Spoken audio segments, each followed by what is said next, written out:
নামখানার দিকে নজর রাখবো। স্বাস্থ্য কেন্দ্রের কি অবস্থা সে ছবি আপনাদের দেখাবো। স্বাস্থ্য কেন্দ্রের স্বাস্থ্যই ভালো নেই, ছবি অন্তত সে কথাই বলছে।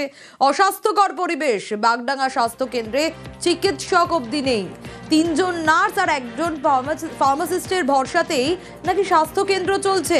বিশ্বজিৎ রয়েছে আমার সঙ্গে। বিশ্বজিৎ, ডাক্তার নেই, চিকিৎসক নেই, কিভাবে স্বাস্থ্য কেন্দ্র চলছে? স্থানীয়রা তো সরব হয়েছে, প্রশাসন কি বলছে?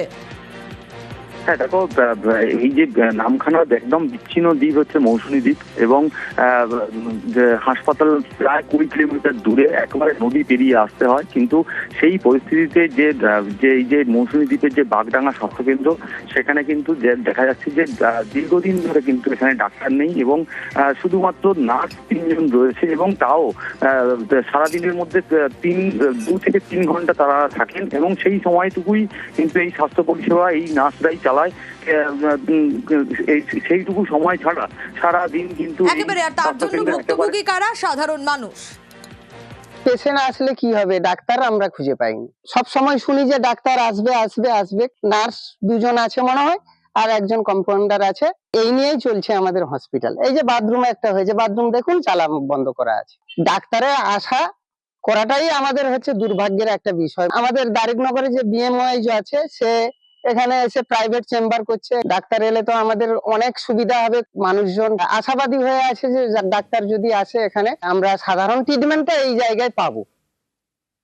ডেবরায় নয়া দমকল কেন্দ্রের শিলান্যাস। 3,93 লক্ষ টাকা খরচে নয়া দমকল কেন্দ্র। দ্বারিকাপুরের পূর্ত দপ্তরের জমিতে দমকল কেন্দ্র। 1 বছরের মধ্যেই দমকল কেন্দ্র তৈরির টার্গেট। নয়া দমকল কেন্দ্রের শিলান্যাসে বিধায়ক। যে আমি আসার পর থেকে এখানে প্রায় 3-4টে জায়গায় আগুন লেগেছে, এবং আমরা কিচ্ছু করতে পারছি না। সেই আগুনের মধ্যে পুড়ে যাচ্ছে জিনিসগুলো, সমস্ত পুড়ে ছাই হয়ে যাচ্ছে, দোকানপাট, লোকের ঘর বাড়ি পুড়ে ছাই হয়ে যায়। আমি প্রথম থেকে উদ্যোগ নিয়েছিলাম সেই ফায়ার ব্রিগেড করার জন্য একটা fire station, 2 pump fire station কাজ শুরু হয়েছে। প্রায় এটা 5 কোটি টাকা ব্যয়। এখানে 2 পাম্প ফায়ার স্টেশন তৈরি হয়েছে এবং ডেবরা চকের উপরেই। এতে আমার মনে হয় ডেবরা ব্লক শুধু নয়, পিংলা এবং সবঙ্গের একটা পার্ট, পাঁশকুড়ার একটা পার্ট, এগুলো উপকৃত হবে। আজ 12 ঘন্টা বন্ধ বিদ্যাসাগর সেতু। ভোর 6টা থেকে সন্ধ্যে 6টা পর্যন্ত সেতু বন্ধ থাকবে। রক্ষণাবেক্ষণের কাজের জন্যই বন্ধ থাকবে সেতু। বিদ্যাসাগর সেতু বন্ধ থাকবে রক্ষণাবেক্ষণের কাজের জন্য। সেতু বন্ধ থাকায় ঘুরপথে গাড়ি চলছে। 8 মাস ধরে চলছে সেতু মেরামতের কাজ। শেষ কয়েকটি সপ্তাহের মতো এ সপ্তাহেও বন্ধ থাকছে দ্বিতীয় হুগলি সেতু রবিবার দিন গাড়ি চলাচলের চাপ শহর কলকাতা এবং হাওড়াতে যথেষ্ট কম থাকে, আর সেই দিনটাকেই বেছে নেওয়া হয় দ্বিতীয় হুগলি সেতুর যে রক্ষণাবেক্ষণের কাজ তার জন্য। এবং সেই মতোই আজকেও একেবারে পূর্ব ঘোষিতভাবেই সকাল 6টা থেকে সন্ধে 6টা পর্যন্ত 12 ঘন্টা বন্ধ থাকতে চলেছে দ্বিতীয় হুগলি সেতু। যে গাড়িগুলি কলকাতা শহরের দিক থেকে আসছে, এগুলিকে হেস্টিংসের দিক থেকে স্ট্যান্ড রোড হয়ে সেগুলিকে পাঠিয়ে দেওয়া হচ্ছে হাওড়া ব্রিজের দিকে, কেননা শহর কলকাতা থেকে হাওড়া যাওয়ার এখন অবলম্বন কিন্তু অন্যতম এখন হাওড়া ব্রিজই।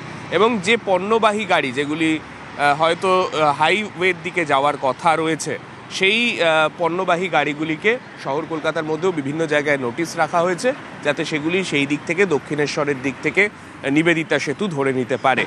ক্যামেরায় মনোজ কুমারের সঙ্গে সান্নিক ঘোষ, নিউজ 18 বাংলা, কলকাতা।